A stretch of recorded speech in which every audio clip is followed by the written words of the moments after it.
We are expecting Senator Kane, so we'll do a little bit of juggling with the agenda if we have to. But thanks very much for coming out this evening. We appreciate it, and certainly a very special thanks to our invited guests, Representative Christina Sappi, hopefully Senator John Kane, Tim Mira from our accounting agency, and our auditor, I'm sorry, as well as Anita Davidson and Christina Norland of Square Roots Collective. 9/11 is a pretty solemn day. After we pledge allegiance tonight to our flag, a symbol of the greatest nation ever created by people who value freedom over all else, could I ask you to please remain standing for a moment of silence to reflect and to remember the tragic events of September 11th, 2001, 23 years ago today. We honor the lives and the bravery of the first responders who risked everything and still do. This moment of reflection is dedicated to their memory and the enduring spirit and resilience that emerged in that aftermath. May we never forget the impact of that day on our nation and the world. And may we continue to strive for peace, freedom, and unity in their honor. Could I ask you to please stand for the Pledge of Allegiance? Pledge allegiance to the flag of the United States of America and to the republic for which it stands, one nation, under God, indivisible, with liberty and justice for all.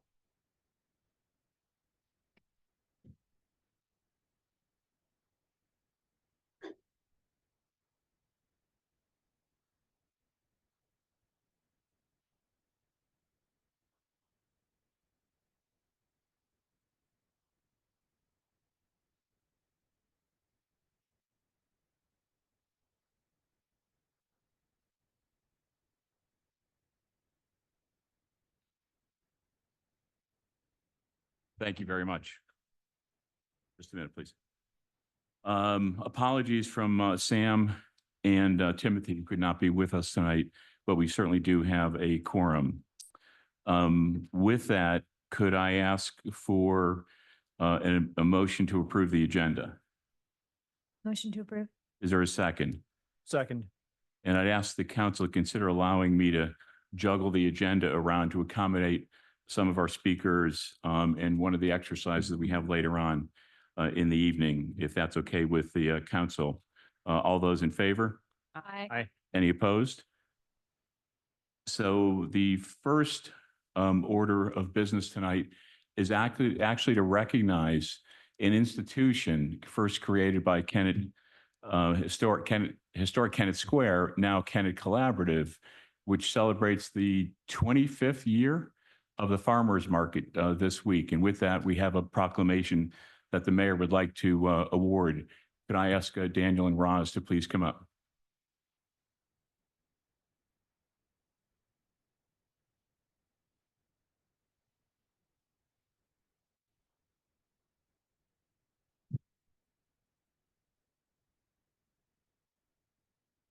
Good evening, everyone. If you have not had a chance or the opportunity to visit the farmers market, it is certainly a real treat to have that right here in the borough. And it's morphed in location and vendors over the years, but it is a really fantastic way to kick off the weekend.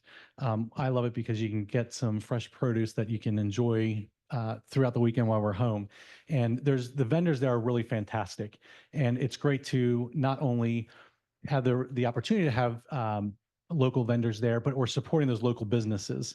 So I always feel great about spending money there because it not only is great for our family, but it's really fantastic for small businesses and to support them. So I'm pleased tonight to present this proclamation on behalf of the Borough Council honoring the 25th anniversary of the Kennett Square Farmers Market. Whereas the Kennett Square Farmers Market, located in the borough of Kennett Square in the county of Chester in the Commonwealth of Pennsylvania, was born in May 2000, located on the Genesis Walkway through the shared vision and partnership between the Borough of Kennett Square, Genesis Healthcare, and the Kennett Revitalization Task Force, which became Historic Kennett Square and now is Kennett Collaborative. And whereas the support of passionate community members and local farmers, the Kennett Square Farmers Market became one of the first farmers markets in Chester County and expanded to the adjoining sidewalk and State Street, where it remained until March of 2020 when the pandemic unfolded. And whereas the Kennett Square Farmers Market was deemed an essential business during COVID and needing additional space for social distance requirements, it was welcomed to the parking lot of the Creamery of Kennett Square on May 8th of 2020, where it was embraced as a safe place to shop during the pandemic. And whereas in May of 2024, the Kennett Square Farmers Market relocated to the parking lot of Borough Hall, where it has continued to expand with additional producers and a growing loyal customer community. And whereas the Kennett Square Farmers Market is curated to have a wide variety of fresh, locally grown, locally made foods and handcrafted goods from farmers and producers every Friday afternoon, including produce, meat, eggs, dairy, honey, baked goods, preserves, prepared foods, soaps, and more. Whereas the management and coordination of the Kennett Square Farmers Market has been a labor of love for many, from the founding farmers and the volunteers to the current staff of the Kennett Collaborative, and is the organization's longest running community program with an operating budget supported by generous sponsors, including individual donors and Kennett Collaborative fundraisers. Whereas the Kennett Square Farmers Market serves as a bridge in the community for many of the borough's partners, helping them raise awareness and support, including the Kennett Library, Kennett Area Community Services, Bike Kennett, Kennett Community Grocer, Mighty Writers, the Land Conservancy, Casa Guanajuato, and many others, and continues to benefit the borough as a small business incubator and as a vibrant community hub, bringing people together to grow a stronger community. And now therefore be it proclaimed that I, Matthew Fedek, the mayor of the borough of Kennett Square, shares our sincere gratitude for the Kennett Square Farmers Market, for the producers and the makers, and for the staff and volunteers of Kennett Collaborative who have developed and run this special market for all of the community to enjoy. So thank you very much. Thanks, guys. You're welcome. Thank you, guys.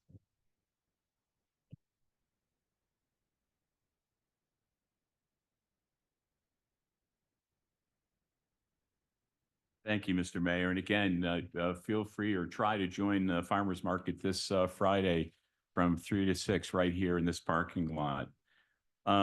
We're excited tonight to again welcome our two local elected representatives in Harrisburg.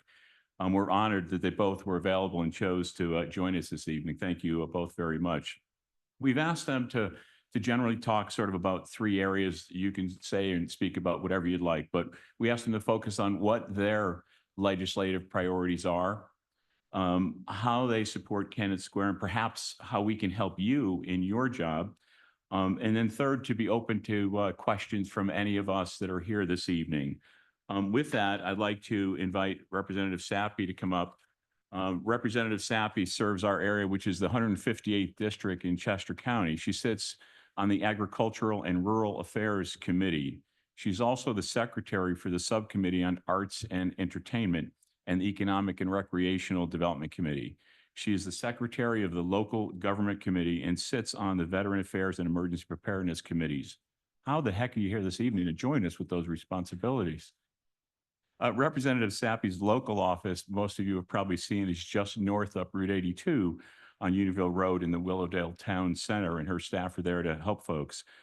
She's been very supportive of the borough and has assisted in securing funding for a number of projects, including stormwater, sewer, utilities, parks, trails, and the renovation of the police office station in this building.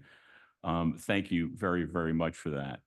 Most recently, she hosted a public input hearing on the proposed PICO rate hikes, and she also attended our National Night Out a couple of weeks ago and is a regular at the Kennett Farmers Market. Please join me in welcoming Representative Sappy.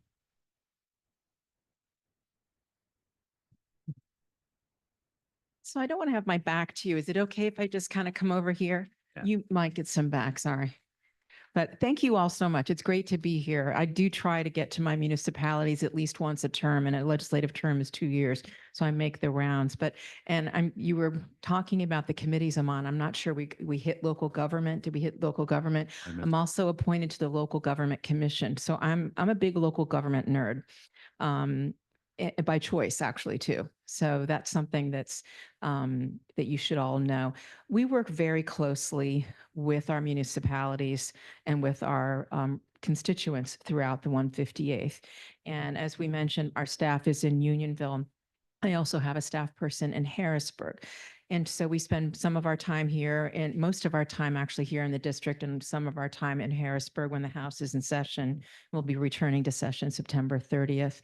And the things that we work on and that when we talk about what are the priorities, this is such a hard question because in my mind as as an older woman, as a parent of three grown children who's lived here for a long time and just feels so passionately about everything we have here and how to protect what's good and make what's not so good better. The priority is you.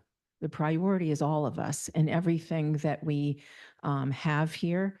And, the things that aren't so good, as I mentioned, I'm kind of obsessed with infrastructure and making that better. And that is a really, that's like rolling a boulder up a hill. It's not easy, but I'm committed to trying to work on that. And I'm working with several of my colleagues right now.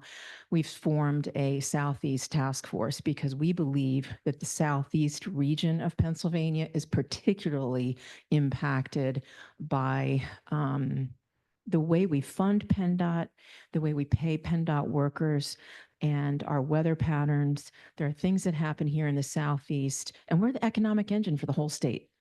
So it's incredibly important in order to keep businesses here and to draw more businesses in and to create jobs and keep people working, that we have a working infrastructure. And so I think we all agree on that. We all drive these roads. We all share them. It's a nonpartisan issue. And so, I did bring the secretary through here back in June. And we had a town hall where he got an earful, and that's exactly why we brought him in. And I knew he could take it. He's a wonderful man, and he's been working in transportation for the House and the administration now for a long time. So he knows what needs to happen.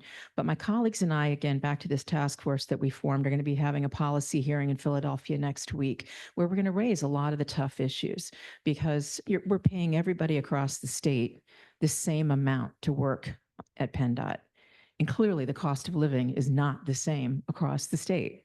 And we've got to figure out a way around that or a way to amend that that works for all of our workers, because we don't want everybody to all of a sudden fly over to the Southeast because they think that they're making more money. We're going to have to really come up with a working solution there.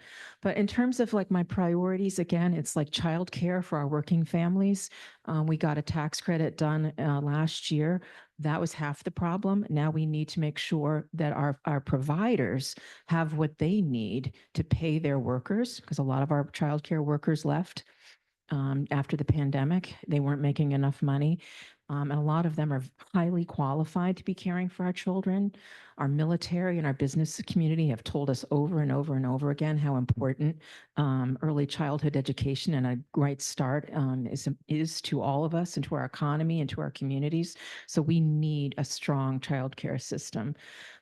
Small businesses and investing in our downtown areas. We just put $20 million in this year's budget for Main Street Matters, a program that is now open. We'll be talking about those grants, if that's something you guys are interested in.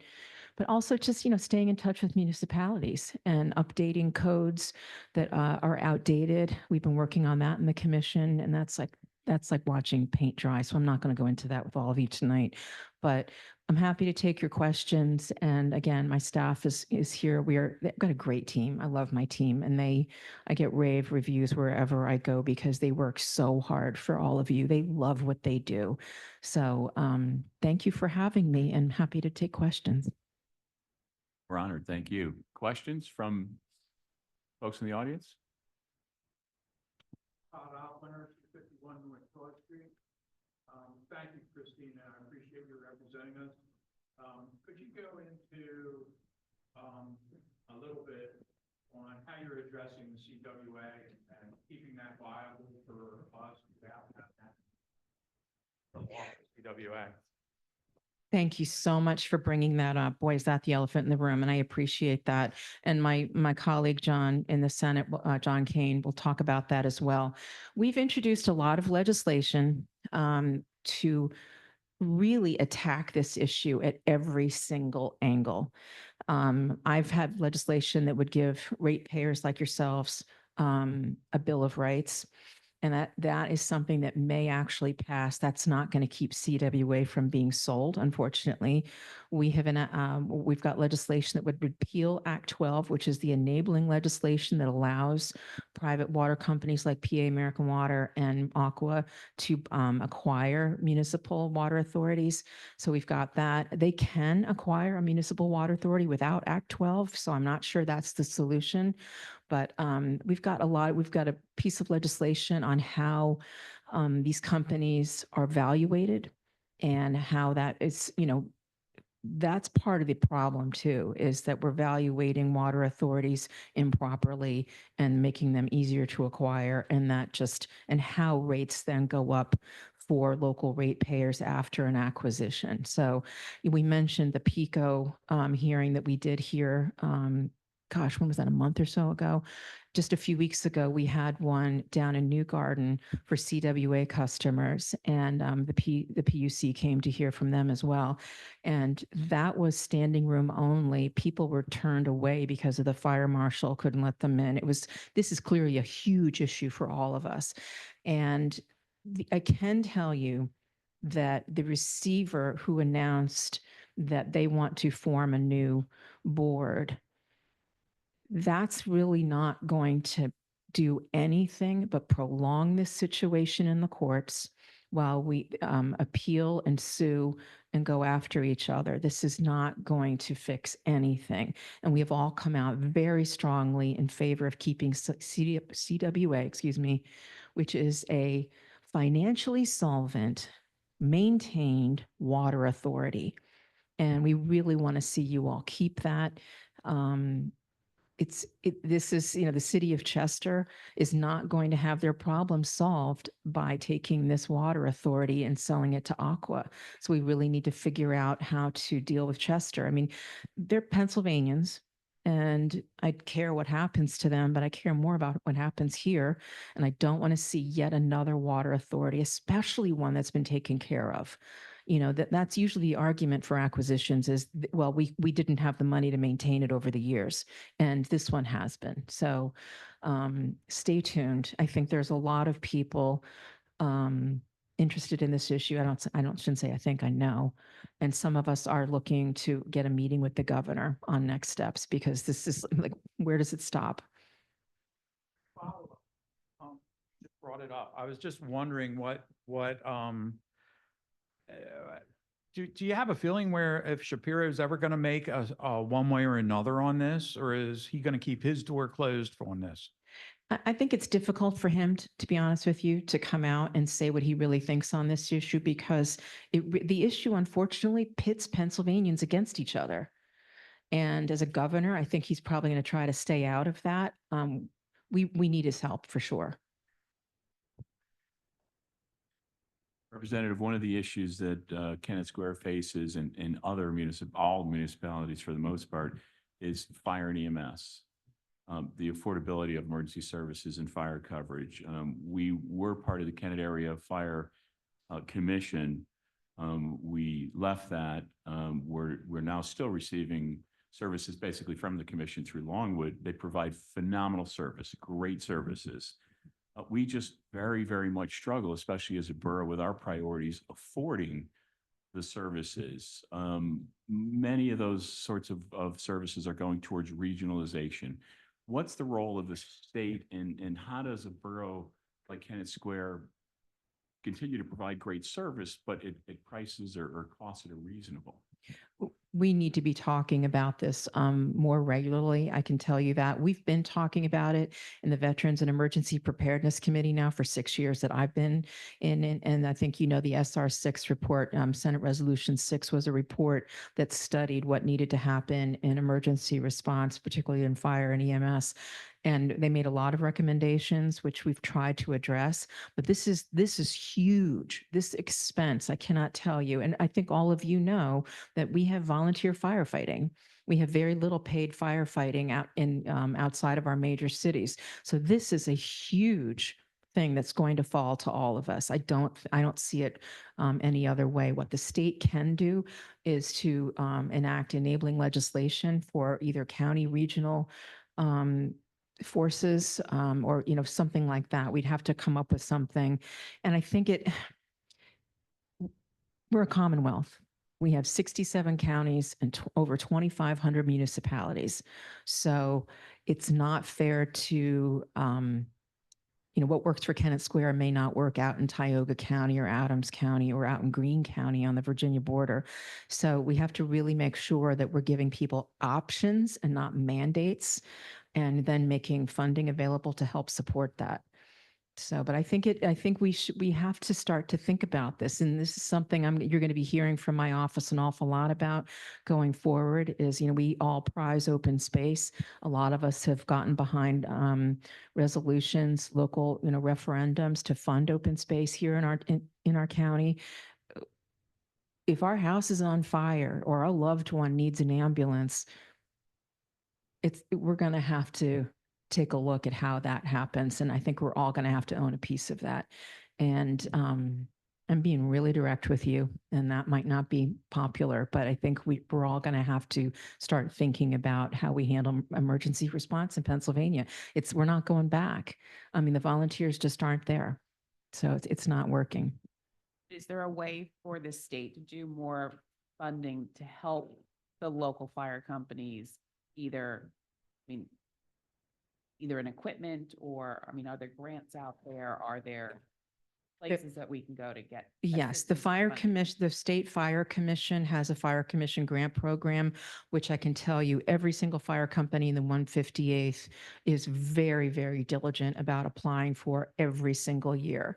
And as a committee member, I'm notified about all of the county or all of the municipal fire commissions, regional, anybody who has not applied, they chase you, and not one of them is ever from Chester County. So I commend everybody for being so diligent about chasing those dollars. But what are the suits for fire companies? When you go out and, to a call, you're wearing about $600-700 worth of equipment. And it doesn't last all that long. So we definitely have that programming, and we talk about increasing everything. Obviously, we have to be mindful of it's a big state with a big budget, but this is critical. This is life-saving. So I don't want to take my friend's time here, but yeah, sure. No more questions if you, I think John had one in front. Excuse me. Yeah. Oh, I'm sorry. Forgive me. Charlotte had the microphone in the back. I'm sorry. I didn't see that. Charlotte Watson, 523 Magnolia Street in Kennett Square. I'm concerned about the road condition. I know the local municipalities are responsible for it, and I'm really concerned that we don't even see the PennDOT workers or trucks. And they used to be all over the place. And I know some of them personally who drove. You can go out to between Kennett and Avondale, and that little kiosk, that little building there, that little hut, I guess you call it, and storage area. I'm just not seeing the PennDOT trucks on the road, and I'm not happy. They Right. need to have a uniform pay scale. We can't change just because the municipality is different, because the work is the same. Whether it's tarring, snow removal, I don't care what the cost of living is up in some Palmerton or wherever, compared to Westchester or Coatesville. The work is still the same. The other thing is, those potholes and things, we don't even have lines on our roads. I'm concerned more about Southern Chester County over anything else. I can drive, which I have just done, from here to Radnor, here up to Linfield. There are better roads than anything between Marshallton, Unionville, Kennett Square, Oxford. It's a disgrace, and I myself had lost 3 tires. And brand new cars, I won't buy one. And I told my husband, park the good car. You're a good one, because you can't afford it. It tears up your suspension. And I think not only the municipalities, but the state needs to be responsible for the roads. And to get that to us, and not having lines when it rains, when it's dark, you can't see. In some of the spaces, it's hazardous for the vehicular traffic. So I appreciate if you start pushing that, because we're pushing it here that we need services direct for Absolutely. citizens. And I really appreciate that you're paying attention, because this is something that takes up, I'd say, a good 50% of my staff's time is hearing from residents. This is why we're pushing so hard on this issue, Mary. I've lost 4 tires in the last year. It's terrible. And I'll tell you, I get hot. I am mad. I am so angry when I drive from Kennett, from Unionville to, I live in Marshallton, up and down That's Northbrook terrible. Road, no lines, no shoulder. And I believe me, I drove the secretary down that road. I wanted him to see how dangerous this is. And going up over hills, you can't see when Mhm. people are coming. It's really, the entire situation is untenable. And now we've got, I think about going back to school time, and we've got kids driving, new drivers out on the road. This is, if I were a parent of a 15 or 16-year-old right now, I'd be holding my breath. I might not even give them the keys. So the thing about the pay scale, I do want to make a note about that, just to make clear. We're a more expensive area to live in, and PennDOT does not pay workers enough to live here. And that, so, they pay the entire state the same thing. And that's not going to work here. We can't get people to work. If you have a commercial driver's license, a CDL, you're definitely going to go work for Amazon or Target, but you're not going to work for PennDOT. And we also make them wait 90 days to get their benefits. Again, a young guy with a family with a CDL, what's he going to do? He's not going to work for PennDOT. So we need to tackle the workforce issue. That's why you're not seeing people on the road, was because they have one guy for every 4 positions right now. So this is a whole town hall, and I think we did have that town hall. So I'm going to pass the mic, if you don't mind, because he made his way here too. Absolutely. Thank you Anything very else? much. Thank you. Appreciate it. Thank you. Senator Kane, thank you very much for joining us this evening. Senator Kane serves the 9th Senatorial District, which includes parts of Chester and Delaware counties. He's the minority chair of the Labor and Industry Committee. He sits on the Communication and Technology Committees, as well as Transportation, Veteran Affairs, and Emergency Preparedness. Senator Kane hosts satellite office hours right here at the Kennett Library, 3rd Wednesday of each month from 10 to 2 p.m. There to help anyone out with issues that are related to the state where they need some help. He recently announced a grant through the Emergency Food Assistance Program for 2 food banks, including our own Kennett Area Community Services, for $26,650. Thank you very, very much, Senator. He's also played a key collaborative role in getting funding and support for the new Kennett Library also. He's also assisted with this building in terms of the police station, as well as lots of other grants and sewer grants and so forth. Thank you for joining us tonight. You're more than welcome. Thank you. Well, when I came walking into this building and I saw the first floor, I was like, I'm better off down on the first floor than I am up in here. I am not a politician. I am a blue collar person that worked for life, and I ran a union. And what I ended up seeing happening to working class people is the reason why I got involved in politics. See, I rose through the ranks of my union before I took it over. I was a person that struggled with alcohol and drugs, and I found recovery. Somebody gave me a second chance. The guy that turned the reins over to me was the one that ended up had the confidence in knowing that I can take over this union. When I took over our union in 2007, we had full employment. We had 3 stadiums going. We had the Phillies, we had the Eagles, and we had the Union Soccer League. We saw what happened in 2008 with the recession. I went to 500 members out of work within 2 months. From 2009 to 2011, I had 10 of my members complete suicide. From 2007 to 2020, when I retired, I had 22 of my members overdosed and died because of the opioid epidemic. So people ask, what got you involved in politics? Seeing this firsthand, having a mother call me up that she has now 3 children that are fatherless. I know what it's like to be out of work. I know what it's like to be out of unemployment. I took on jobs, whether it was caddying, delivering flowers, working in a bowling alley. That's my story.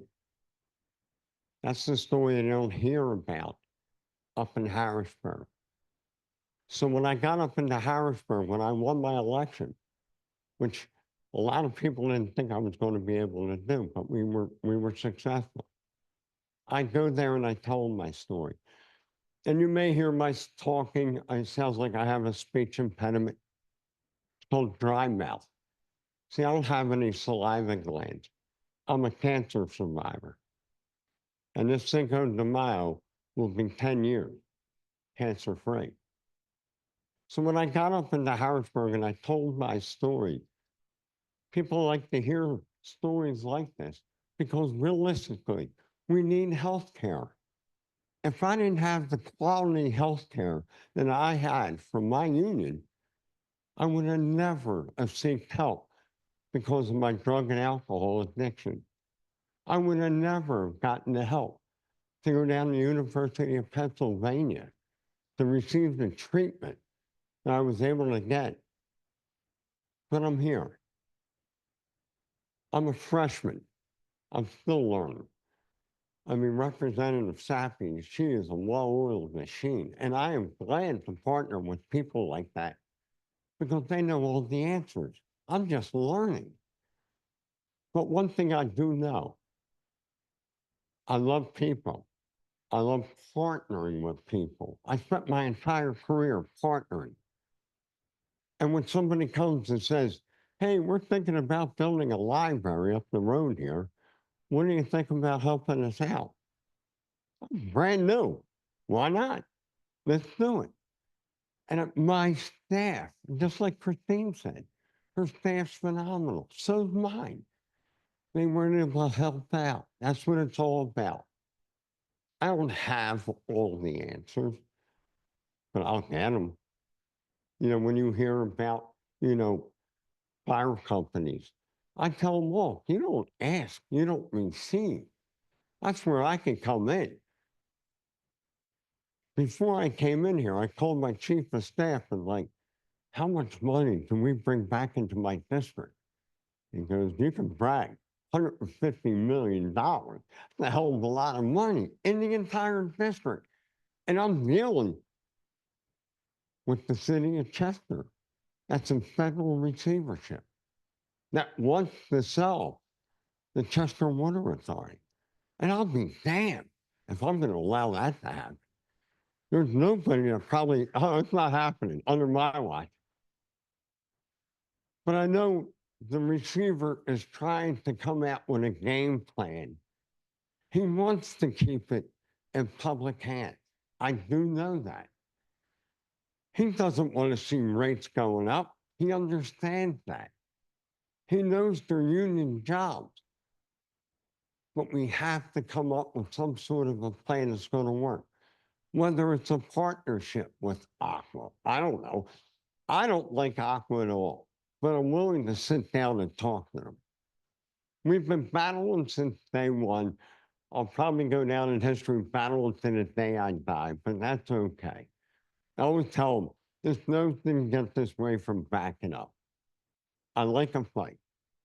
I'm happy to serve the people in the 9th Senatorial District. Elections coming up this year. I know that we have, election day is November the 5th. I think, if I'm not mistaken, the last day that you can register to vote is October the 21st. And I believe to apply for a mail-in ballot is October the 29th. That's about the extent of stuff that I know. But I'm extremely happy that you invited me here today. I got to admit, I was dying when I came up here. When I walked down the first floor, I was like, I think we helped them out here. So thank you. And I'm willing to take questions. If I'm not able to help you out, I'll give you my card. I'll see what I can do about getting you in contact with the right people. Thank you for having me. You're more than welcome. Talk to us for a second about affordable housing. Affordable, attainable housing is something we very much, most municipalities struggle with across the country. Some want it, Yeah. some don't. It's expensive, it's complex. Many states have actually taken over, or at least taken charge of some state law when it comes to zoning or inclusion or whatnot. What's the role of Pennsylvania, and what do you think should happen when it comes to state? That's a great question. What I came to find out is that there's so much development that's going on. And we know that probably the average home out here in, Chester County is over $350,000 home. Nobody can afford a home.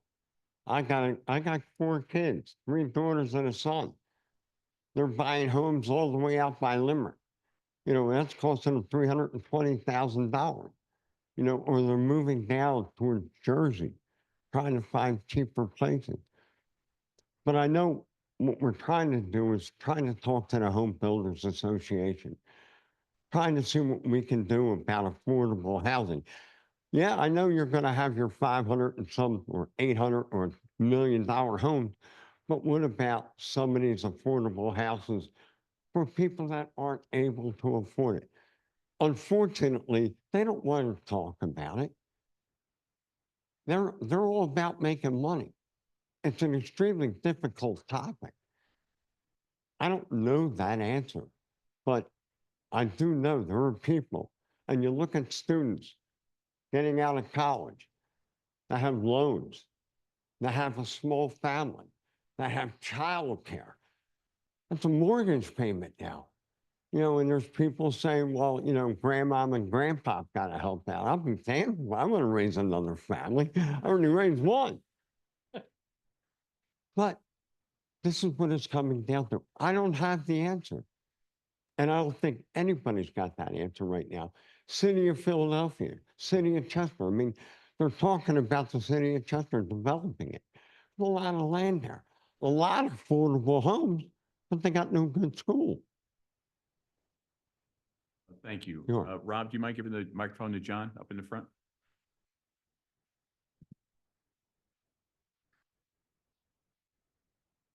Hello, and I thank you for your honesty about not knowing everything, and you'll find the answers. That's the way I try to live. There's 2 things I want to ask you about. One, I'd like to see the state honor somebody from Kennet who was working at the site at 911.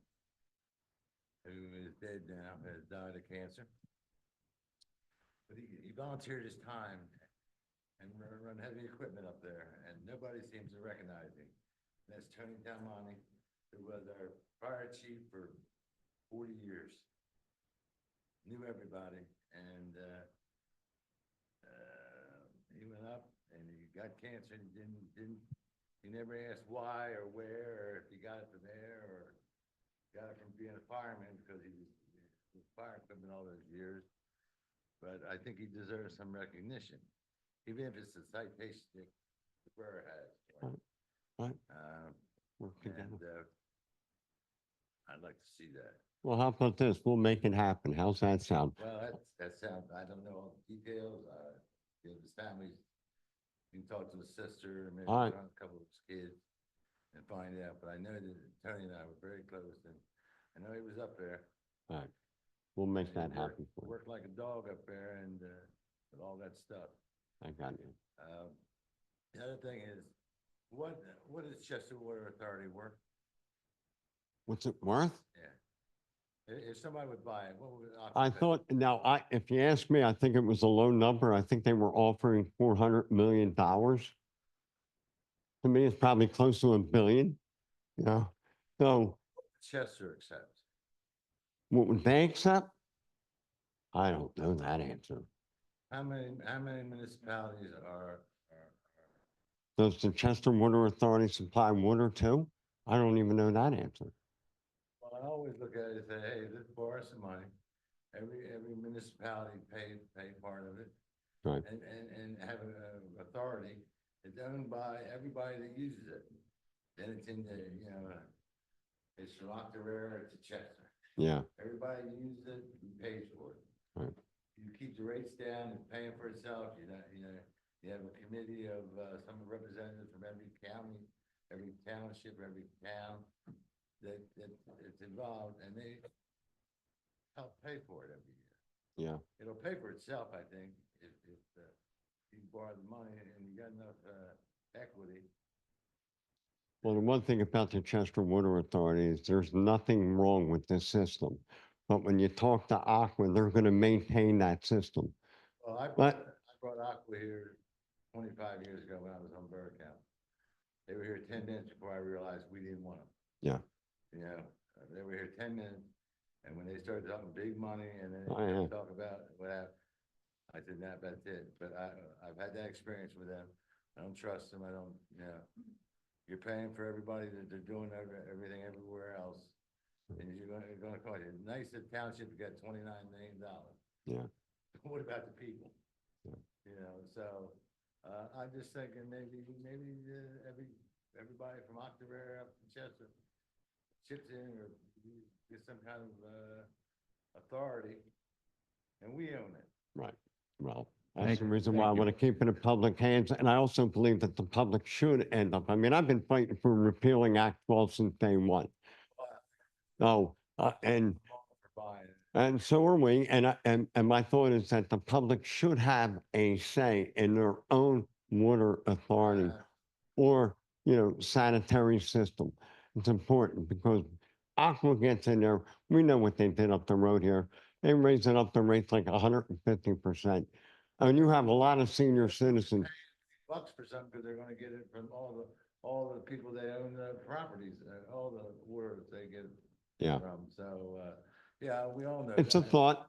It's just something to think about, maybe in the townships and, you know, what it would cost us to do it, you know, if it costs us a couple $1 million. Hey, yeah, it's well worth it in the long run, Yeah. so, okay. All right, Thank you very much. I think Kathleen had a question. Okay, or comment. Kathleen. Senator Kane, I noticed on your website that there is a property tax and rent rebate available. That's for the senior citizens? Yes. Yes. We My have a lot of understand- seniors in Kennett We, Square. that was, I think that just got passed through our budget this year. So I mean, that, and needless to say, I thought we were supposed to get done at the end of June. We didn't get it done until the middle of July, but, the rent rebate is it's supposed to help, I think, low-income senior citizens. I don't know what that number is, but if anybody wants to reach out to us, I'm sure I got brochures that we can mail them, or if they want to talk to my staff, we'd be happy to help them out. Thank you.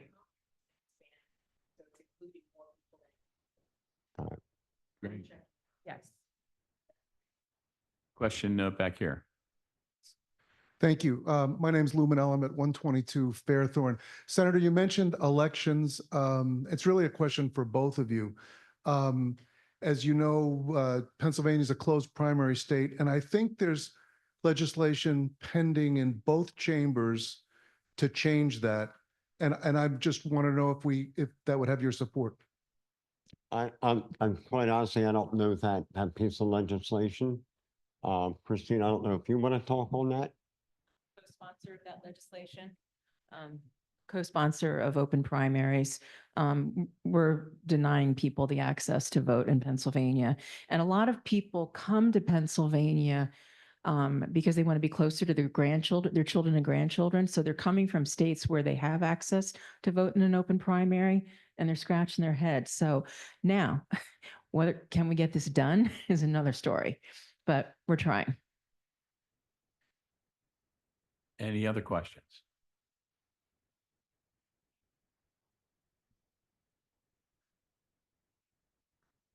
My question is in regards to, we need some forward thinking coming out of Harrisburg. whether you push it to the governor or he pushes it down to whoever comes in that hierarchy, as far as HUD money. You're talking about housing, and housing is not only vital for the people who are rentals and low income, it's vital now to all the different categories that go up to elite and upper middle class and $100,000 earning people. And we need to have some sort of reprieve or some sort of moratorium, somebody needs to look at the housing situation for all of its aspects, shortcomings, whatever, and figure out a way that we can ease the burden of the realtors, developers, and people who are driving those prices up, and the materials are costing the same. Now, because there's nothing went up, Right. but it's just about greed. Right. And the thing about that is, I'm concerned about the community development block grants that used to come into Chester County. And I want somebody to look into that because it no longer is offered directly to the homeowner as it used to be. So we again have went backwards and have municipalities using it as they see fit for other projects. So that homeowner who is in the home but needs some assistance with roofs, a furnace or whatever, Mm. does not have acquisition to that. And we've also put that money in the hands of organizations to pick the people, and they shouldn't have that leverage. This is real important for HUD money. That means, I'm telling you again, I'm telling you this, it's being unfairly and discriminatively used and not going to the people it's earmarked for, low to moderate income. Right. And that's really important I don't hear any of that language coming out of Chester County. And we have two big towns that could have used it, Westchester, where people are migrating from. Right. And then Coatesville, who's getting all the migratory people. And I'm not talking about foreigners. I'm talking about people right here that have had to run from their towns and homes because they've been squeezed out. So I hope somebody starts to be the champion for that. I hope. Well, unfortunately, up in Harrisburg, the Democrats got the House, and unfortunately, the Republicans got it in the Senate, and we got the governor, it's a Democrat. You're not getting anything done. And unfortunately, we're going back. I go back next week. And it's like the only thing that I see end up happening is possibly for them to use something against me and get me to vote on something that, Yahoo, we got them to vote for this here. We can use it against them in this campaign. I mean, it's a sad part of politics, but it is. I hear what you're saying. A lot of the HUD stuff, unfortunately, is with the federal government. Yeah. Right.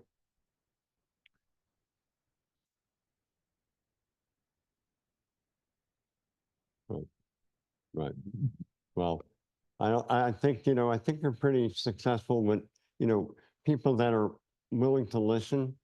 I mean, I try to, even though it's deaf in my one ear, but hey, I try to get out and about.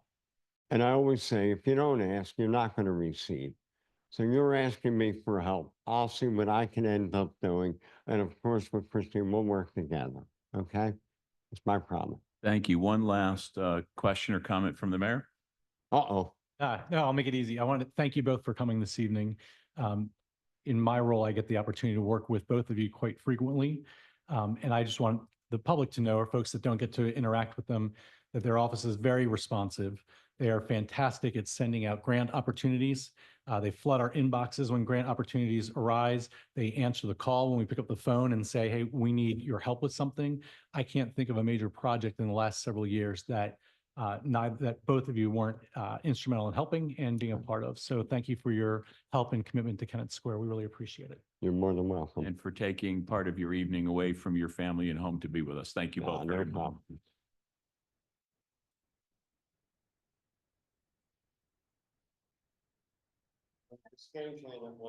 You're more than welcome to host a town hall here. Yeah. Thank you. Next up, Tim Myra, going to share our audit results and how we're doing financially and fiscally in terms of generally accepted accounting principles. Thank you. Everyone is at the edge of their chair right now. I want you to know I that. figured so. It's a tough act to follow, getting into the financial statements. It's usually. I can do it. I mean, there's not a ton of slides, but it's easier.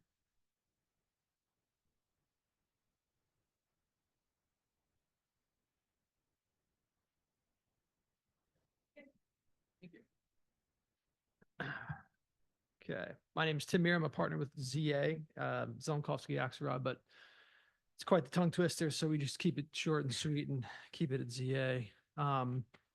So we did the 2023 audit of the township. We issued our report June 28th, I believe, submitted it to the GFOA for the Act for certification, which I don't know if you guys heard back. It's a little early for that. but- Actually, I just received yesterday notification that they just took it into acceptance and review. So they're Okay. just starting the review of it. So- Fantastic, fantastic. So audit results relating to that audit. So we performed our audit in accordance with auditing standards generally accepted in the United States of America. We expressed an unmodified opinion on those financial statements. The verbiage is on page 12 of the report. I'm not going to read all of that for you, but we issued a clean report or a clean opinion on the borough's financial statements. That's the highest level of assurance that we can give or assurance on those financial statements. That's a good thing. It's a clean opinion. As well, and then we also, the last comment, no management letter comment. So that relates to the borough's control. So as part of our annual audit, we take a look at all of your processes, major and non-major processes, talked with Nick and his team, cash receipts, cash disbursements, and we did not find any issues with your control process. That's a good thing. If there were any issues, there would have been a management letter comment issued. Okay. So other required communications, I think as part of our issued audit, we did also issue a governance letter, which was addressed to the council. This is kind of high level summary of the audit and how it went. So just kind of outlines that no difficulties were encountered in our performance of the audit, no disagreements with management. We obtained representations from management. There were no consultations, other accountants that were brought in with management, and no other audit issues. So no surprise, it's just our letter to you guys.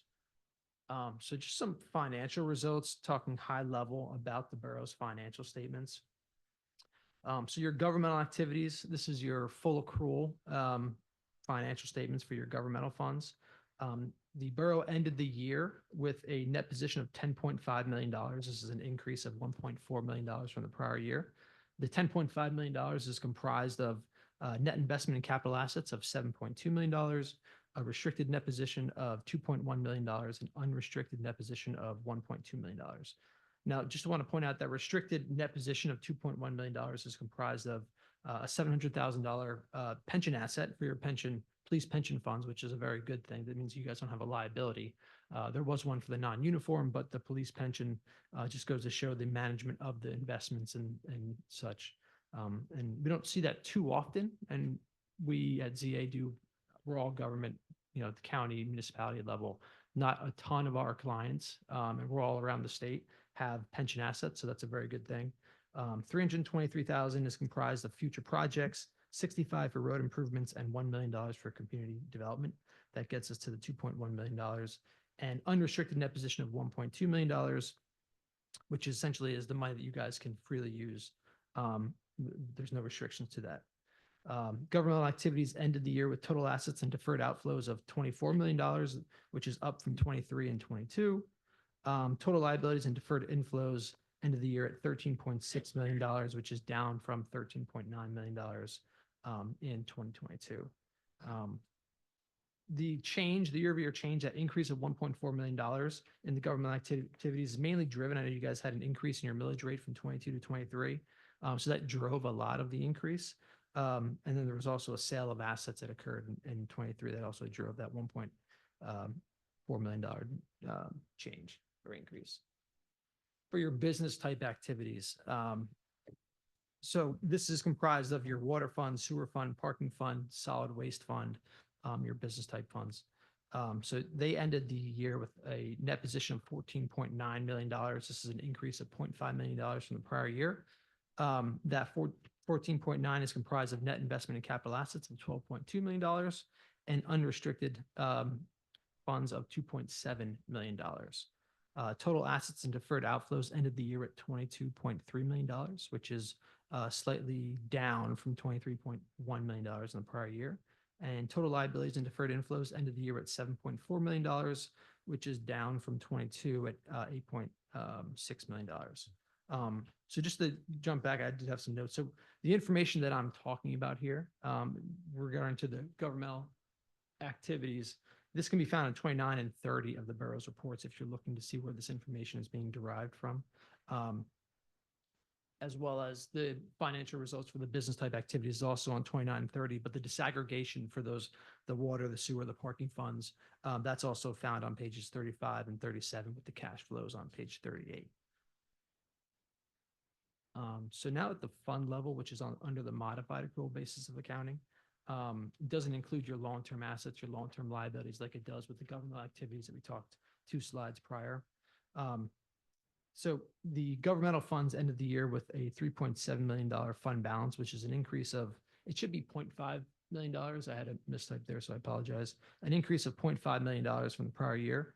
That 3.7 is comprised of non-spendable fund balance, which essentially relates to your prepaid assets of $0.1 million, restricted fund balance of $2.2 million, and an unassigned fund balance of $1.4 million. Total assets were $5.7 million, which is up from 4.8 in the prior year. And total liabilities of 1.9, which is up from 1.6 in 2022. The information for the governmental funds can be found on page 35 and 33 and 35 of the borough's report. And lastly, I just kind of wanted to highlight the general fund, which is the borough's main operating fund. So the general fund ended the year with a fund balance of $2.2 million, which is an increase of $1 million from the prior year. That $2.2 million is comprised of non-spendable of $0.1 million, restricted fund balance of 0.7 and unassigned fund balance of $1.5 million. Again, that $1.5 million is unassigned, it's unrestricted. That could be used how you do so choose. Total assets ended the year in 23 with $3.8 million, which is up from 2.8 in the prior year. And total liabilities ended the year at 1.6, which was unchanged from 22. So just some items to note.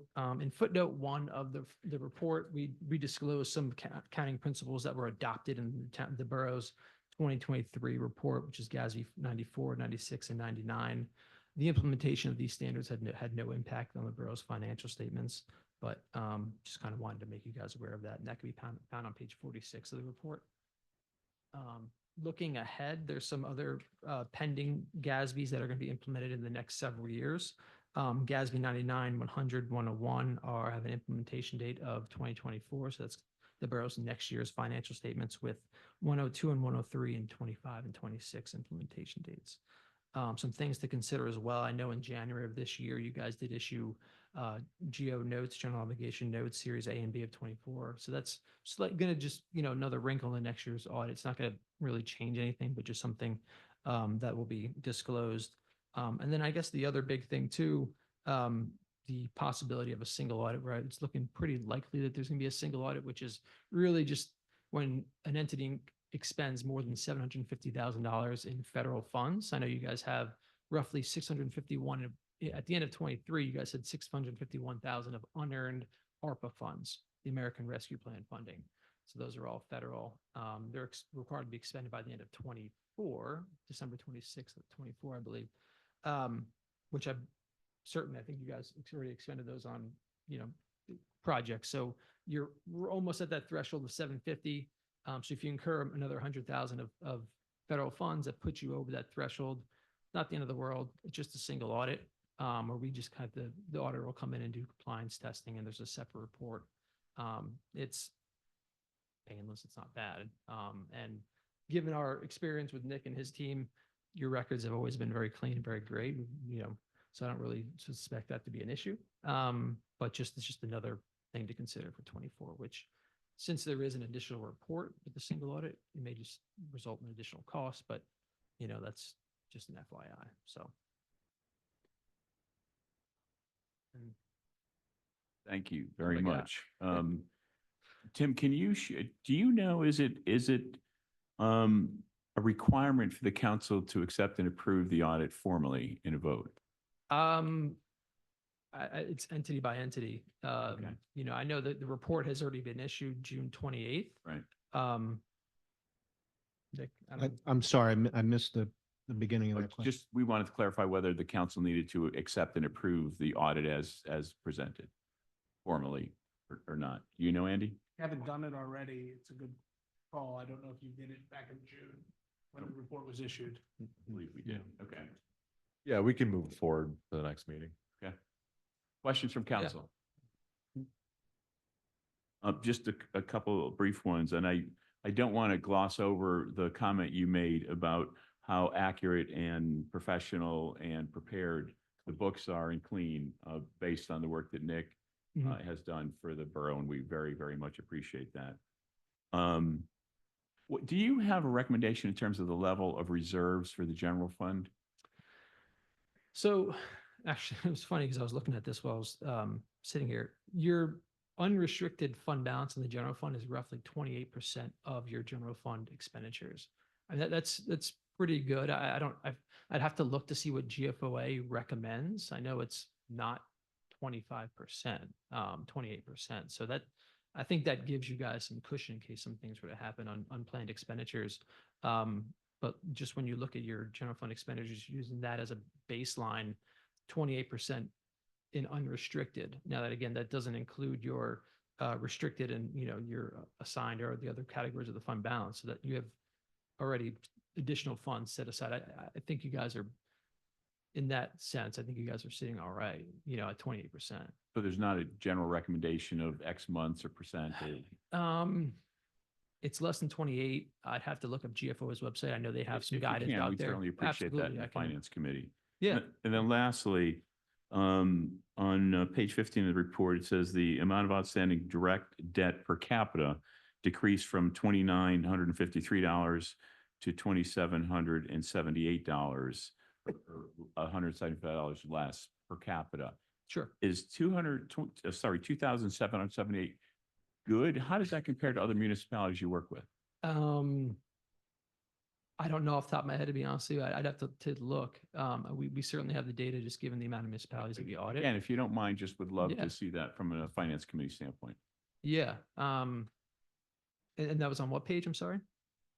15. 15. Are there any questions from anyone in the audience? Tim, thank you very, very much for coming this evening and for the work you do for the borough.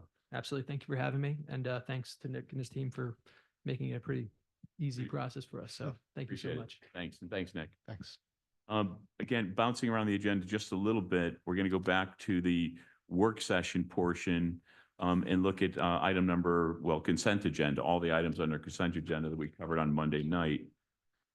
Is there a motion to approve the consent agenda items for this evening?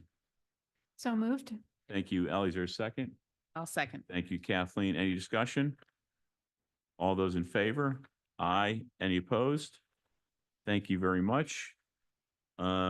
Which brings us to our lone action item, which is to consider the Anson B. Nixon Trail improvements. The issue that was outstanding on Monday night was whether the increase in permeable more than compensates for the impermeable, and it seems like it does, and we have the authority, Andy or Kyle, to accept that. Sure. Yeah. So we did have the opportunity to review the final packet, and we are recommending the council, if there is agreement with it, that they move to approve the project to expand the Gateway Trails land connection for Anson B. Nixon Park, subject to the payments for the project by the Kennett Trails Alliance, and subject to attaining all the necessary easements and permits associated with the same. So once the project, assuming the council approves the project, then we'll then move forward and then review and make sure that there are no other additional permits, and work with the surrounding property owners to make sure that the necessary both temporary and permanent easements are in place so that the trail can be completed. Terrific. We'll get into a discussion, but prior to that, is there a motion to approve the Anson B. Nixon Trail improvements? I motion to approve. Is there a second?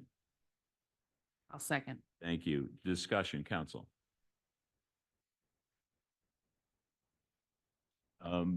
Briefly, Kyle, just highlight what the project is, if you would, so everyone's aware. Sure. So the project is to pave a pathway from State Street. If you can imagine, there's a crosswalk near the YMCA. Continue that and take it into the park. So this would be a nice paved pathway into Anson B. Nixon Park. This would be done at the expense of the Kennett Trails Alliance. And as far as the process, it's essentially a two-step process. If you're going to pave a trail, you have to make sure that you're putting it on land that everyone, who owns that land is okay with using, right? So the reason the path is broken now is that it was previously built on someone's property. They build a house and you have a break in the trail. So step one is to secure the easements to make sure you have the right to move that or put that trail down. We're confident that we'll get those. And number two is that you ensure that, when you put an impervious trail, that you're having the right offsets and you're not triggering, in your permitting process, you're making sure that's appropriate. And so we're also confident in that step. Thank you. With that, if there's no council discussion or comments, is there any audience discussion or comment? John? I got a question. Hang on, John. You said that you have. Hold on one second, please. Thank you, Ron. I had somebody tell me that they couldn't hear you last time. Oh, you said the trail was built where that house was built. Well, I helped build that trail and it was not. It was only built on borough property. I don't know how it got moved over to that lot, but I tell you, it was built on borough property because I helped build it, and it was all done with all volunteers. And you guys just make up stuff as you go along, I guess. Yeah. So I mean, we did that whole trail from the park all the way down to the pool. Bulldozers, shovels, everything. And I don't care what you say, I know where it was. So that was before us, but at least at the current time, it went through someone's property. And that's why it's broken. And Thanks, that's Ron. why we want to reestablish. There's a motion and a second. All those in favor? Oh, I'm sorry. Was one other comment? Yep, sorry. My question is, because of drainage and whatnot, did they have expertise like Brandywine, Red Clay Valley, or whatever they're called now? Their executive director is very active. And I just wondered if we got his input. This will still go through our normal review process with our engineer. Yep. Okay, thank you. Any other comment? All those in favor? Aye. Opposed? It passes. Thank you very much. And now we're going to go to public comment now, just in general, regardless of what the issue is off the agenda. And then we'll have a last workshop session, which is the Parish Trail Master Plan update. With that, is there any general comment that anyone has not explained or commented on before? Yeah, I have I'm relaying a comment. Louise Rossi, who lives at 600 West Linden, came to the ACOLA meeting accidentally, but she wanted to talk to us. And I said I would relay the message, which is she has a lot of concern about traffic on West Linden Street. She said that construction vehicles now are parking on West Linden Street. People, the day that the West State was closed, there was lots of high-speed traffic on West Linden. She did mention that the police seem to be on it and have been contacting her about, does she have camera footage of anyone who has been speeding, known to be speeding down West Linden, but she's just very concerned about the situation. Thank you. Any other general comment? Go on. No way. Yes, I did. Hold on one second, please. Rob, thank you.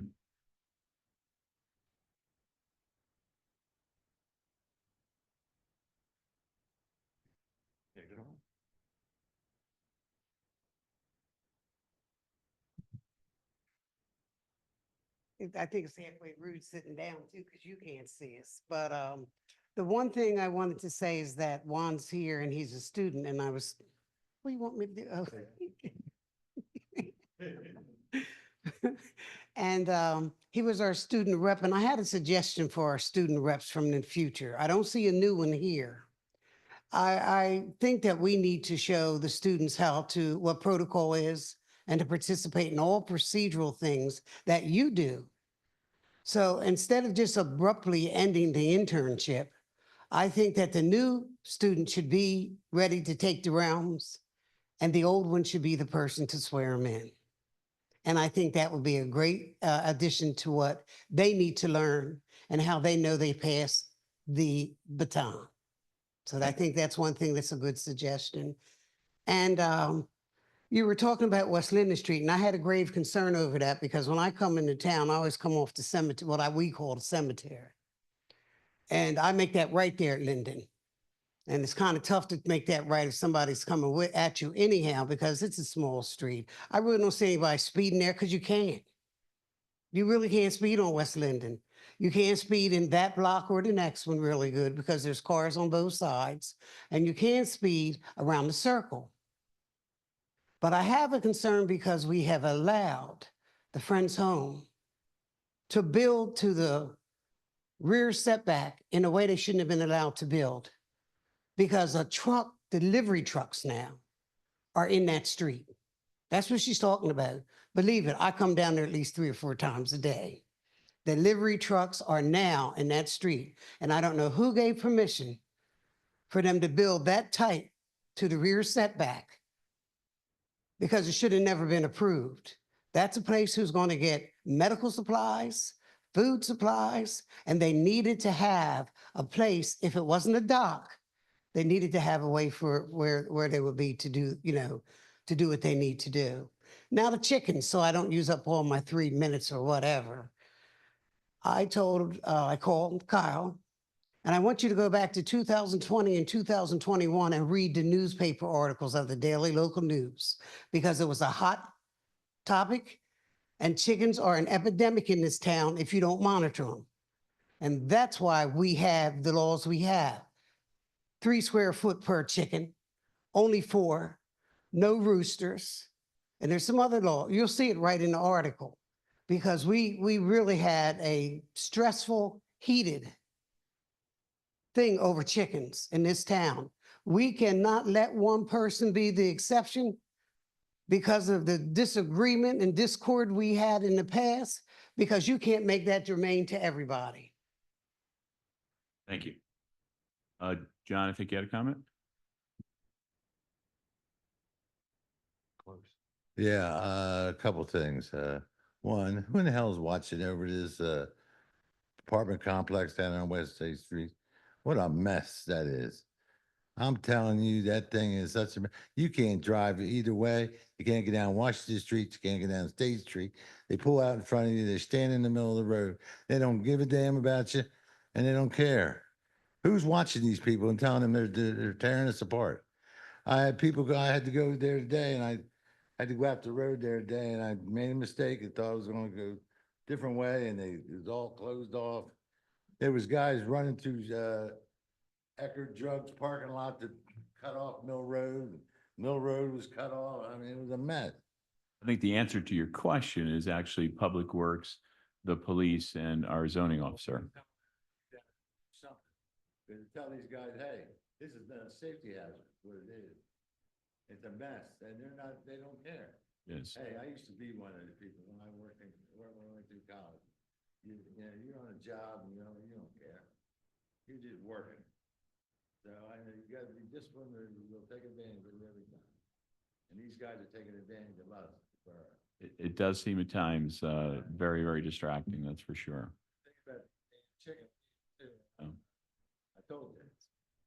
I think you need to research the thing when you get rats because these chickens. Now I'll get you something in writing if I have to. But these chickens have caused salmonella. There's a lot of things. That's why they're farm animals. And believe me, I had an uncle that worked on a chicken farm, and they are dirty animals. But I mean, they used to clean up for them. Used to collect eggs, do all that stuff, need a lot of them. They're not good for in town. These people want to breed one chicken, they're gonna move out of town. So, Thank- something to think about. Thank you. So if anyone wants to move out of town, consider that. Is that what you're saying with the chickens? The last item on the agenda tonight is actually a workshop that deals with the parish parish trail master plan update. Christina and Anita, I think. It's just explain to us briefly, if you would, kind of what the process is. You've got a presentation, but you also have an exercise that you're asking folks to be involved in. So this is the last session of the meeting. Everyone is certainly welcome to stay and participate. But it's going to be a little interactive session after the presentation is what I understand? Yes. Okay, Fast. that's fine. I mean, you have to share your information, so. Good evening, everyone. Can you hear me? Excellent. Thank you, Mr. Mayor, Borough Council President, council members for inviting us here for hosting us. We're very grateful for the time. Thank you, wonderful constituents, for hanging out this evening. I know that we are all saving the best for last. So we're here to talk about the draft of the conceptual master plan of the parish parcel, which sits along the Kennett Greenway. And we do have a fun activity for you all to participate in, because the part of the planning process that we are in now is we have a draft. And in order to complete that draft, we need feedback from the public. And we need to make sure that we are correctly understanding the priorities of all different community members and stakeholders. So what I'm going to do is we have a very short presentation, and I'm going to speak very fast so that we can all stand up and move around and do fun things. So first off, my name is Anita Davidson. I'm the Director of Trail Development. I'm joined here by my colleagues, Christina Norland and Natalia Santiago Vasquez. Next slide, please. We're here to talk about the master plan. And we are doing this master plan in collaboration with all of our wonderful partners, including the Borough of Kennett Square, Kennett Township, Brandywine Red Clay Alliance, we love them, and Green Roots Landscaping, Architecture, and Design. And so Green Roots has been partnering with us on helping to actually create the plan and the images and renderings that you'll see in this presentation. Next slide, please. So quickly, just an agenda, what we're going to do. Look, we already went through one item. Introductions are done. Yes. And so we're just going to do a site overview, make sure everyone knows where we are, and talk about, based on the specifics of the site, what are all the opportunities, what are the constraints, and then we get to do the fun part. Excellent. Next slide, please.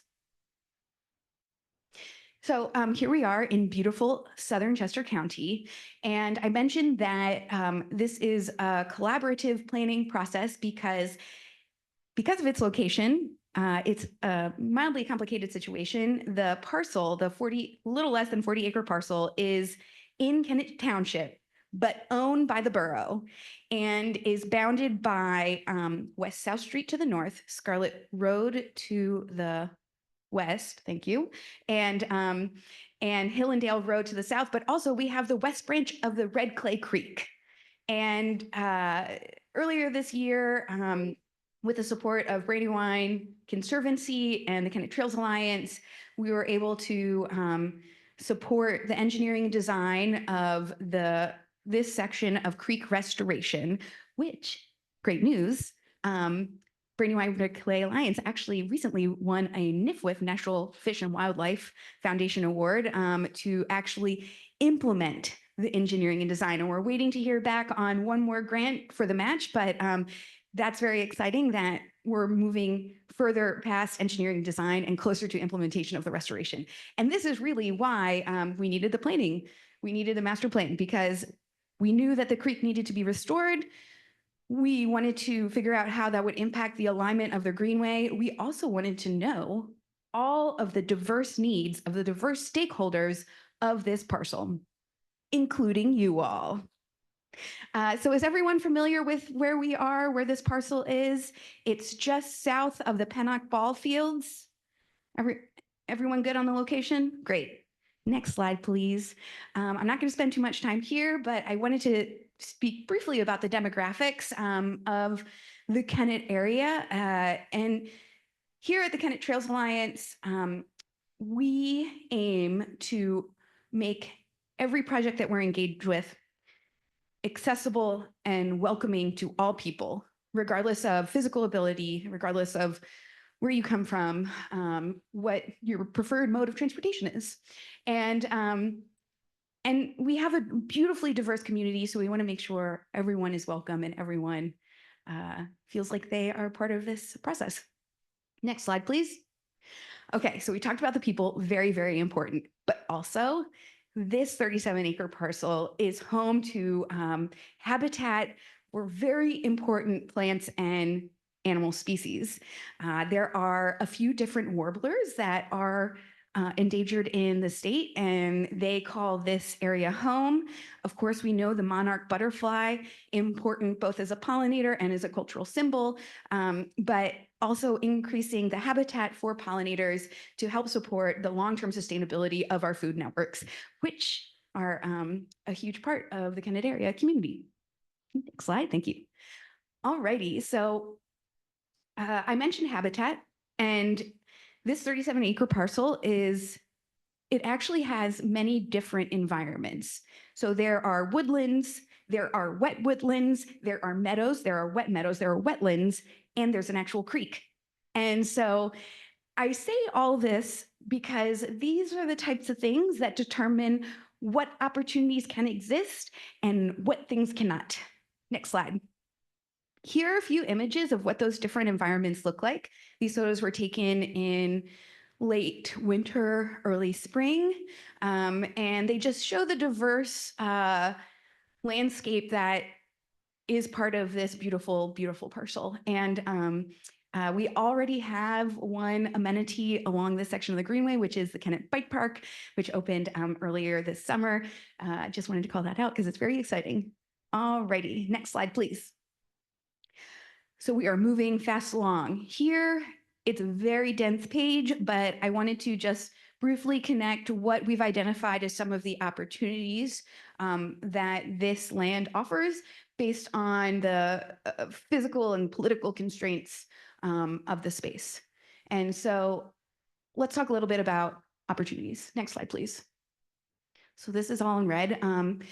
Because of the different environments, we have identified opportunities for fishing access, creek access, possibly a site for a pavilion for gathering with friends and families, picnic areas, seating, possibly an expanded bike park. And however, there are many, many, many opportunities, but we can't fit them all in this one place.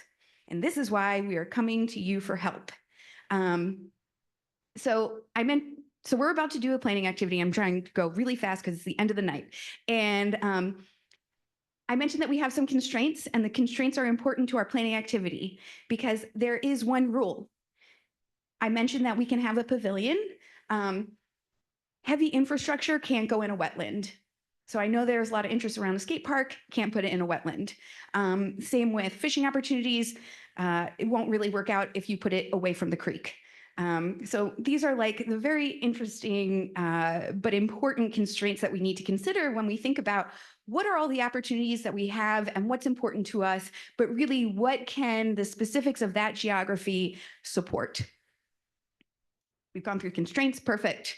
All right, here are a few renderings of what opportunities can look like, and this is just to get your imagination juices flowing. And I know everyone gets so excited about parking, but there are currently 4 parking spots at right in front of the wastewater treatment plant. But you may not know that because it doesn't look like a parking area. So one opportunity is to provide an enhanced gateway and accessible parking area so that you can access the trail and the wonderful bike park and whatever future opportunities you all decide to put there. Next slide. I mentioned that we have wooded wetlands. This is a very important habitat and ecosystem that we don't have many of. And so one opportunity would be a raised boardwalk so that you could admire the beauty of this wonderful habitat, which may not look so beautiful in late winter, early spring, and to help inspire future generations to understand why it's important to protect areas like this. And this is a rendering of what a potential pavilion could look like and showing what a slightly larger bike track could look like, and seeing that there's spaces for kids and for multi-generational families to gather and to be able to enjoy the same space regardless of what their needs are. This for me is my favorite. I love standing by the creek and seeing all of the little critters swimming around. And I love seeing all of the people with their dogs on a hot summer day dip their paws into the water. And just as a note, we are working with the borough to address any safety concerns that there might be with creek access in these locations. But in general, water access and fishing access is something that I've heard over and over again, and personally what I'm excited about as a potential. Now, I'm going to ask you in a few minutes to take like 10 minutes and give me your ideas. But if I know you all, you're going to be thinking about this for a while. So if you have ideas that come up later, please share them with us. Or if you have any questions, or if you'd like to see more information about our draft master plan, feel free to reach out at this email. But would you mind going back a few slides for me, just so that we're at the site analysis slide? Keep on going. One more. Beautiful. Okay, great. I'm just going to have this up here because our maps that we printed out aren't as detailed. But my colleague Natalia and I are going to lead you through this collaborative planning activity. So we have these boards which represent a map of the parcel, and you'll see a few lines on there of color that identify where the wetlands are, where the creek is, and where the current trail easement exists. And you're going to be presented with a number of images that represent the opportunities that I flew through today. And you have the hard task of selecting 3 to 5 of those opportunities for the parcel out of like 10 or 15.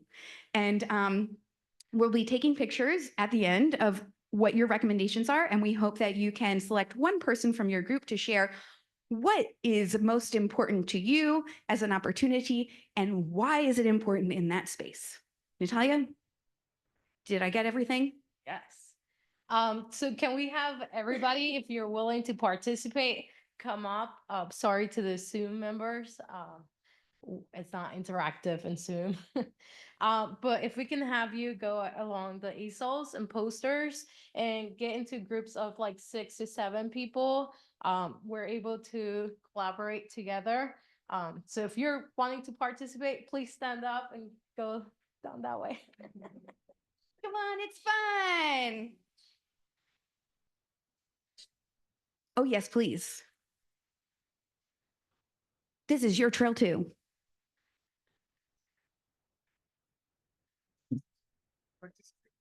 We can bring an easel over. No, we'll bring an easel over. Yeah, I actually have another one. Oh, you have the extra one? All right. Here's the So, cord. no, that's the extra one. Go around and. Yes.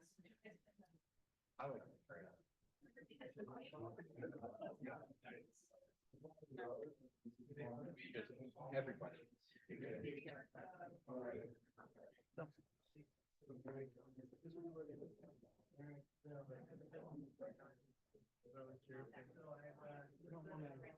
don't want to buy it even.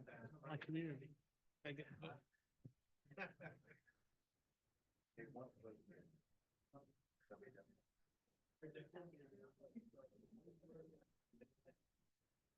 So what must we do?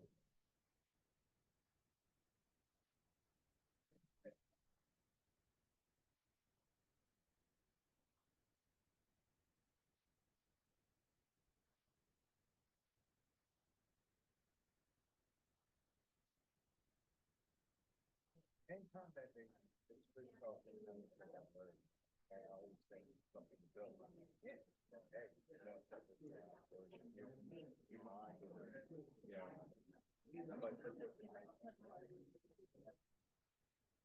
Yeah, and then, well, like you why this time it's- they got put down, but they don't have-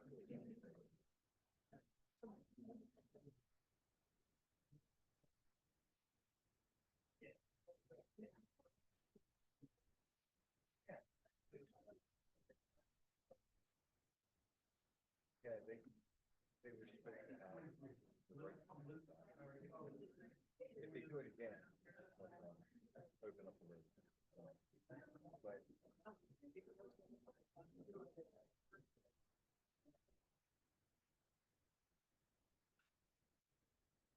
Well, I think we had the sinkhole. We had the sinkhole down there, and they didn't build.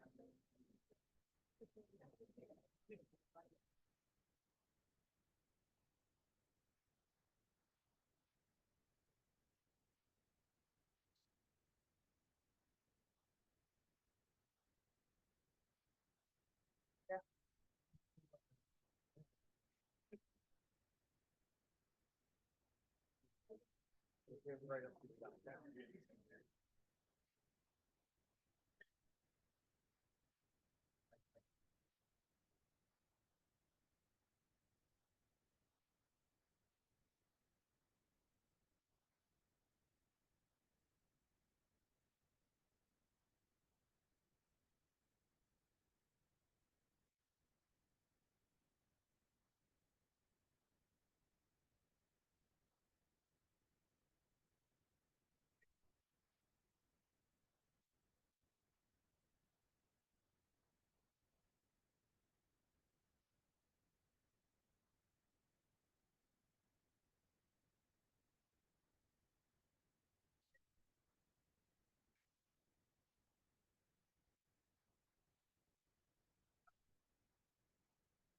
Yeah.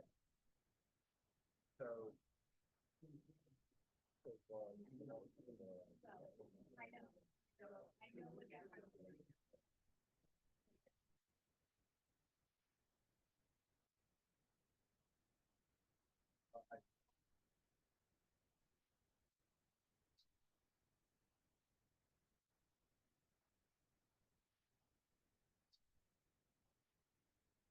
very good.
Well, I gotta go past it. I gotta meet him down there. About tomorrow. So I'll bring that on. But if that. People. One guy called. Looking out. Because he's been. Because he told me. And he's supposed to have been there back at all. It's not our fault. Yeah, but. I know. I think that's. Oh, yeah. I know. We got a call one time.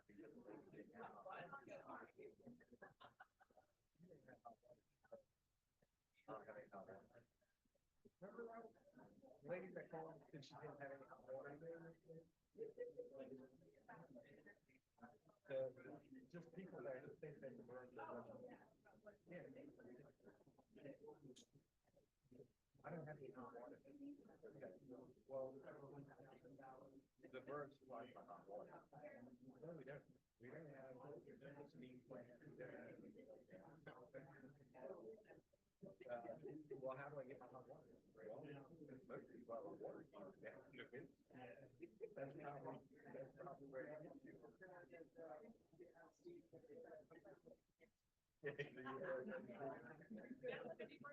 You need to refill your steam pot. I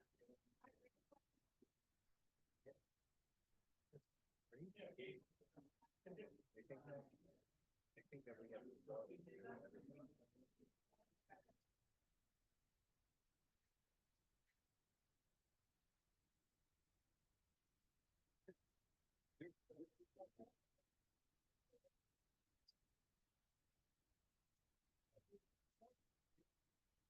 Well, they already have. They already have. They already have.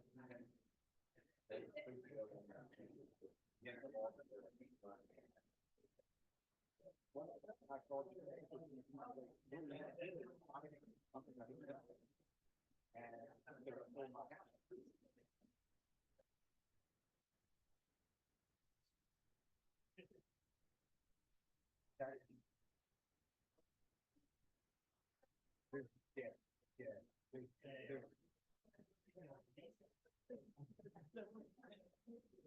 Well, and that's.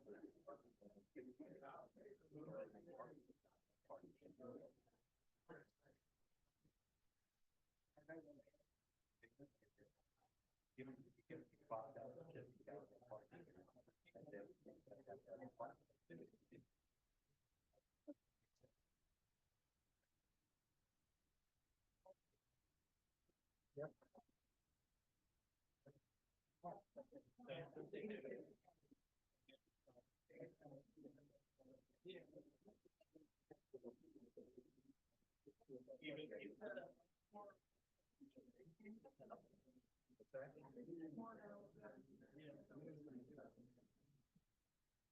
Oh, yeah, I'll put lunch. They didn't eat it.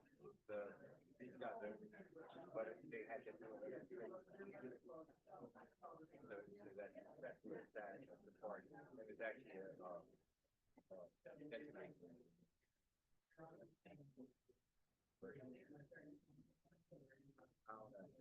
I don't know what they want to do. It is one. No. That is one.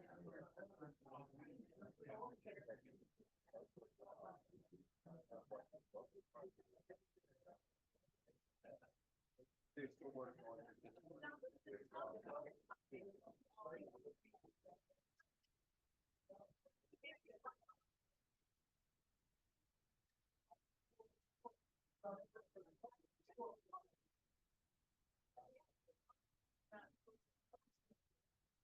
It could be. The guy called me, said there was an issue with, I guess we'll bring this back to.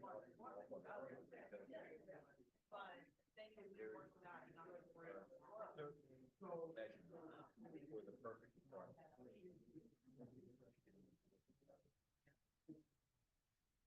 Presents a void.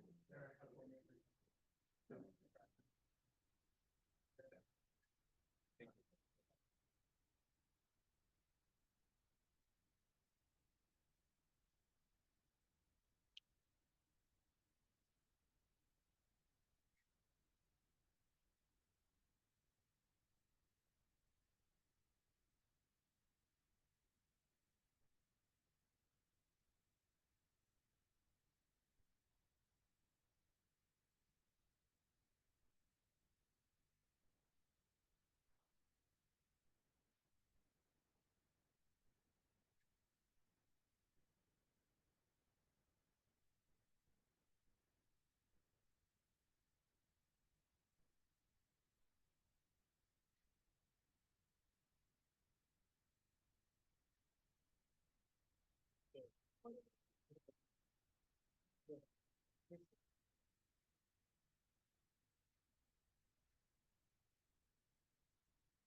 Well, they don't have enough, they don't have enough animators.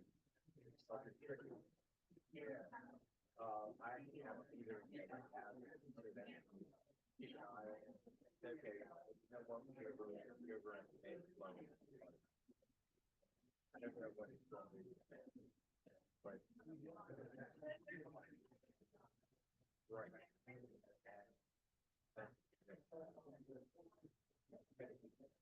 I actually, I talked about it, did try to get that, like that, because it was something irrelevant. And what I wanted to do was talk about, and it might be one of the here, it might be one.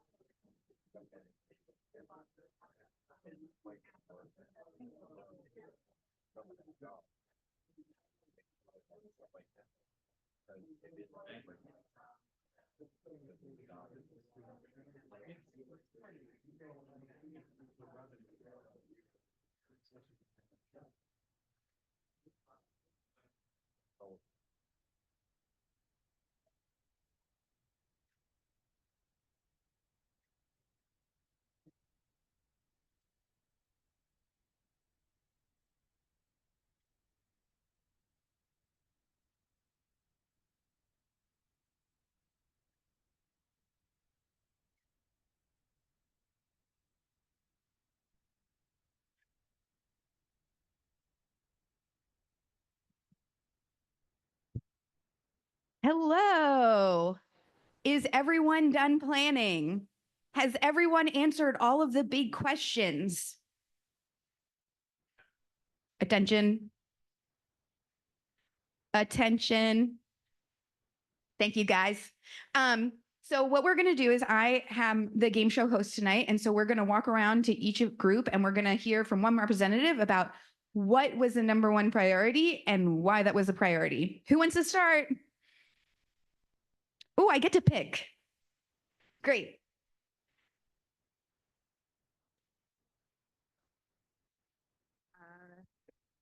All right, so we were mixed on the gateway idea.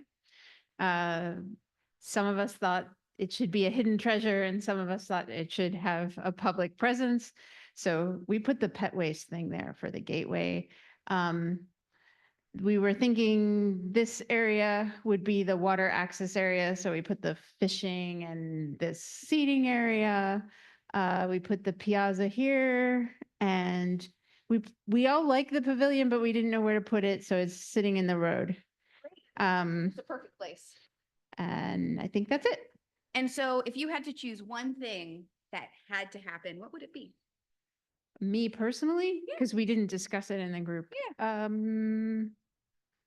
think something here. So Like water access and gathering space. Yes. Awesome. Thank you very much. I appreciate it. Okay. Were you part of this group? All right. I'm picking on you guys. All right, well, we didn't boil it down to one priority, but I'll give you three. We really like the raised trail throughout the property, and we thought it should be, if possible, a loop trail, not just an out and back. The water access, one way or another, was terrific. And the other thing is, a lot of it being meadow was also, because those are probably the three main things that we talked about. We went back and forth on the pavilion, but not as much of a priority as the other three. Thank you very much. Awesome. Great work. Sure, I'll speak for our group.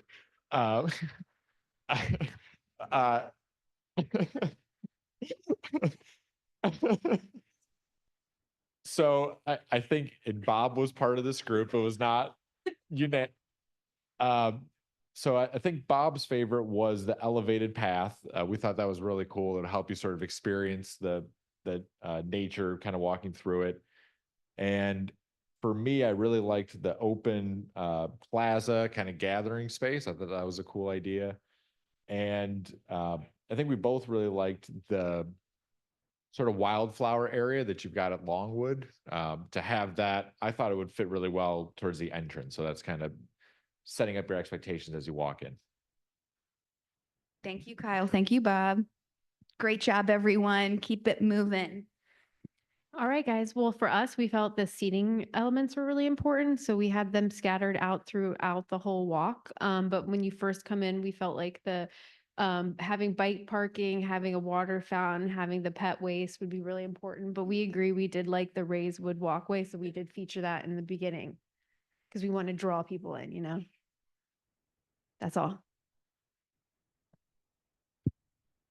So I apologize. I'm code, so ours was not as fun. She's not kidding. And y'all love the wood walkway, and I do not. I love it. It's just a safety standpoint, maintenance codes, just making sure it's maintained.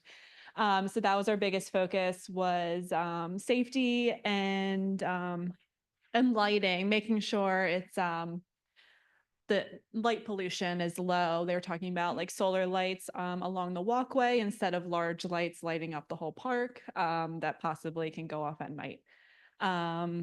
We also, all the bike stuff up at the front. We liked the fishing up at the front, so the guys can park, or girls can park in the parking lot and have a closer walk for fishing. And then we really like the nature playscapes for kids, kind of down at the bottom away from the road, and definitely like the pavilion. We still put the walkway, we still put the wood walkway that everyone wanted, but just making sure it's maintained. With a rock border to stop cars from hitting children at the park, so. Instead of having kids rock on the border. I like it. Yeah. I like it a lot. And you know what? Maintenance is not, you are not the first one to bring up maintenance, and it's something that I think about all the time. And the reason why this has been a collaborative process is because maintenance is such a critical issue. And if we can't maintain it collectively, because there are many different stakeholders, then we should reconsider our investments. So I'm with you. Anyone else? Did I miss anyone? Did you guys participate? You gave some input. Yeah, you did. You gave input.